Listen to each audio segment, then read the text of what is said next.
Hello everyone, I'm John Caputo and thanks for tuning in. As a real estate agent, I regularly get asked about strata subdivisions, which can make you a lot of money.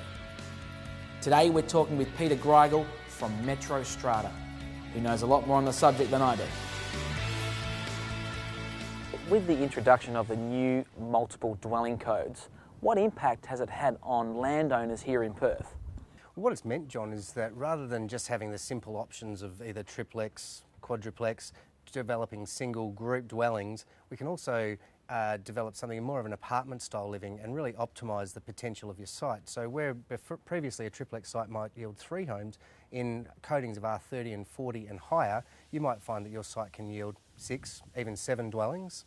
There's also changes to the number of car parking spaces available, meaning you can get more dwelling, more livable areas, and less focus on the car parking space requirements. So it's more suited to an inner city type location, like what you have around you here in Maylands. So we're finding Perth overall, Maylands, Bayswater, those areas are becoming high density?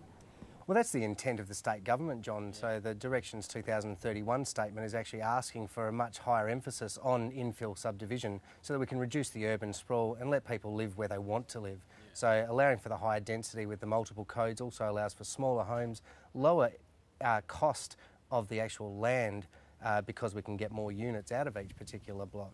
So it means that younger people can get into the areas where they'd like to live and stay closer to these cafe zones and where their families residing as well.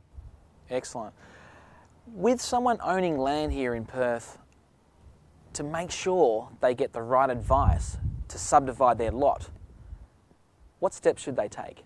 Well, I'd suggest that the first step to take is to ensure that you're talking to someone who has a holistic view of the whole situation. So not necessarily a specialist just in the field of subdivision or just in the field of construction or just in the field of design. You want someone who's taking a look at it, the whole process from start to finish. And that's where Metro Strata specialises, as we are development specialists, and we also have a great deal of experience and knowledge in planning and the implementation of the construction. Thanks for that, that's great. As an agent, I sell properties for people, and sometimes they didn't realise that their property was subdivisible, so they think it's just single residential. But now with the new changes in the R codes, they can subdivide it and they may be able to keep their existing house and build at the back. It's entirely possible. We see that all the time, John. There's often the full potential of the site's not really readily understood because the advice just isn't always out there. Even the councils can sometimes give out some poor advice as to the potential of your site.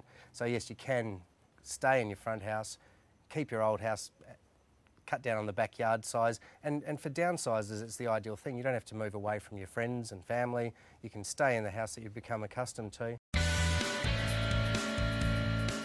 Thanks again for watching another episode from caputo.com.au. Make sure you go to my website and subscribe so you receive the latest real estate tips and advice.